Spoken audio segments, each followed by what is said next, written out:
Hai semua, jom hari ini kita belajar bab 1 Sains tingkatan 4 KSSM. Let's study episode 1.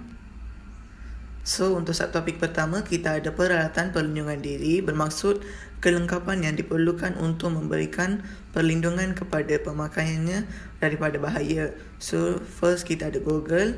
Goggle melindungi mata daripada terkena bahan kimia berbahaya seperti asid bromin, amonia dan logam reaktif. Topeng muka pula melindungi hidung dan mulut daripada terhidu bahan kimia yang sengit dan mudah meruap serta debu. Sarung tangan yang diperbuat daripada getah tu, dia melindungi tangan daripada bahan kimia berbahaya. Baju makmal macam ni, dia terdiri daripada lapisan keselamatan dan mudah untuk dibuka sekiranya berlaku kecemasan. Dia penting untuk melindungi kerosakan pada pakaian lah. So last sekali, kasut bertutup atau kasut keselamatan perlu dipakai ketika berada di dalam makmal.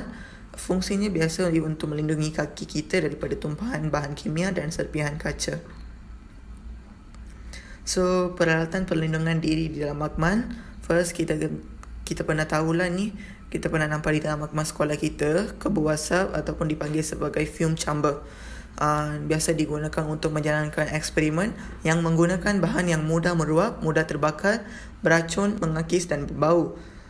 Yang kedua, kabinet aliran lamina flow cabinet digunakan untuk mengelakkan kontaminasi semasa aktiviti berkaitan dengan mikrobiologi dijalankan. Seterusnya last, penyiram kecemasan safety shower digunakan untuk membersihkan dan membilas bahagian badan atau pakaian yang terkena bahan kimia dengan segera. Yang atas ni boleh tahulah, kita boleh nampak kat sini dia ada penyiram kecemasan safety shower. Ke bawah pula dia ada pembilas mata eye wash station digunakan untuk membilas dan mencuci mata yang terkena bahan kimia dengan segera. Subtopik yang kedua, pembuangan bahan sisa. Bahan sisa ni biasa boleh bahagikan kepada dua jenis lah. Satu, bahan yang boleh dibahagikan ke dalam sinki, dan kedua, bahan yang tidak boleh dibuang ke dalam sinki. Bahan yang boleh dibuang ke dalam sinki ialah cecair atau larutan yang berkepatan rendah dan tidak berbahaya seperti bahan neutral, asid, lemak dan alkali lemak. Dan bahan yang tidak boleh dibuang ke dalam sinki ialah biasanya macam sisa pepejal, bahan yang mempunyai nilai pH kurang daripada 5 dan lebih 9, sebatian pelarut organik, bahan kimia seperti asid, grease, minyak, cat minyak, hidrogen peroksida, bahan toksik, logam berat dan lain-lain lah.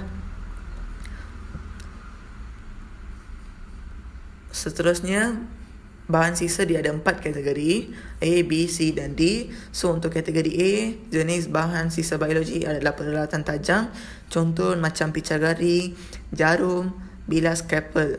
So pengurusan dia adalah masuk ke dalam bekas khas, bekas sisa tajam.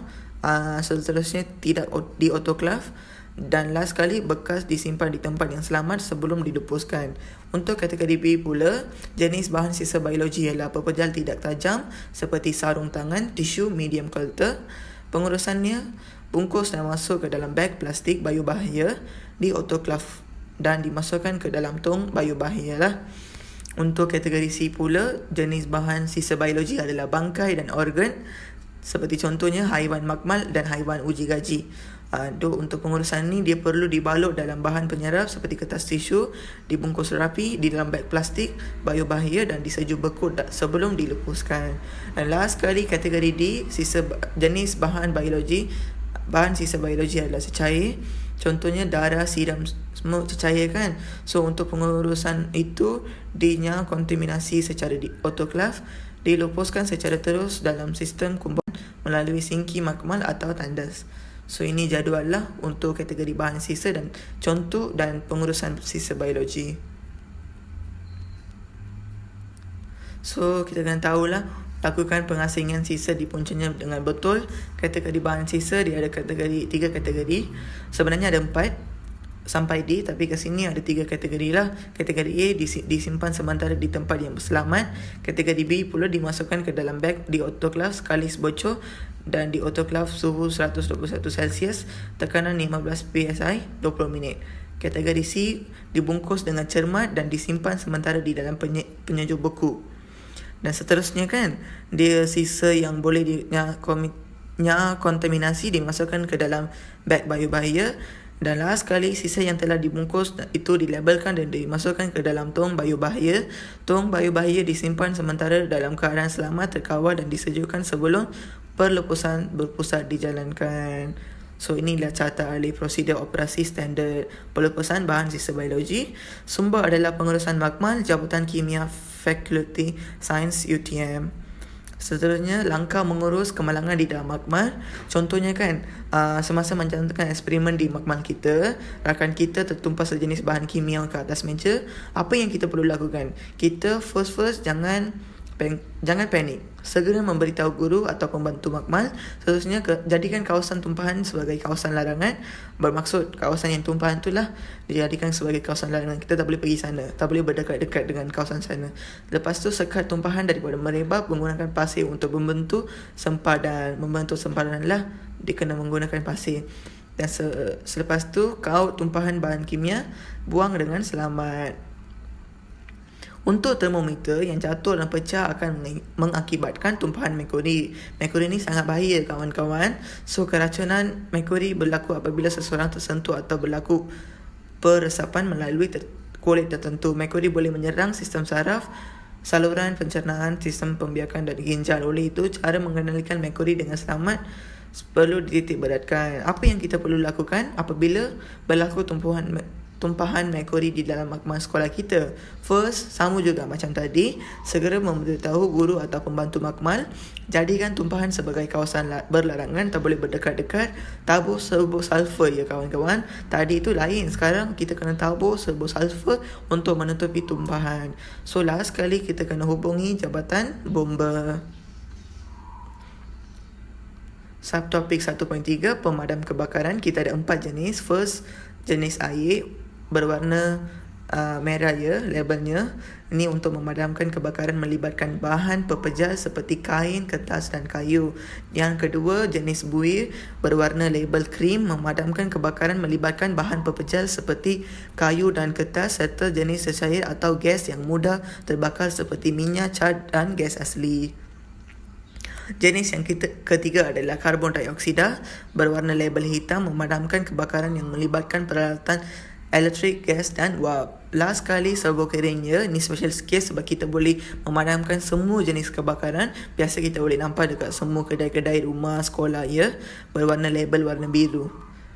Dan jenis kebakaran ni dia ada 6 jenis, kelas A sampai kelas F. So untuk jenis kebakaran kelas A adalah kebakaran melibatkan bahan api mudah terbakar, jenis pepejal, tapi kecuali logam lah, seperti kayu, kertas, kain dan sebarang bahan mudah terbakar. Jenis alat pemadam kebakaran adalah air, buih, serbuk kering ya.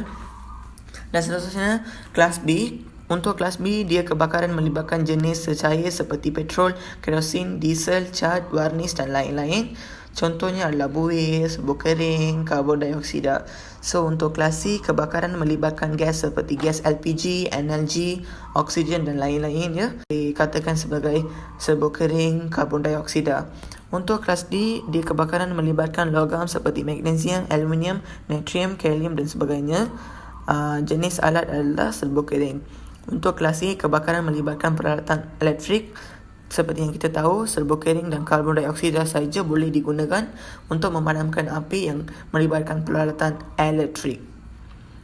Dan last kali, kelas F, kelas yang ke-6, kebakaran melibatkan lemak dan minyak masak. Serbuk kering dan karbon dioksida saja boleh digunakan untuk memadamkan kebakaran yang melibatkan lemak dan minyak. Sebagai contohnya, masa anda tengah masak, tiba-tiba kuali berapi, tak boleh tuang air ya, nanti api tu lagi kuat. So kena guna serbuk kering ataupun karbon dioksida. Yang ni pemadam api ABC boleh digunakan untuk semua jenis kebakaran kecuali kebakaran disebabkan logam dan gas yang tidak memungkinkan ledakan, tidak berbahaya kepada manusia dan haiwan, tidak mencemarkan tanah, mudah diselenggara sekurang-kurangnya sekali setahun. Kelembapan yang dihasilkan adalah lebih lama justru menghalang api daripada merebak semula ya. Special sikit kan pemadam api ABC ni. Alat pemadam kebakaran lain yang digunakan adalah seperti pemadam kebakaran jenis ABC, selimut kebakaran, pasir dan air.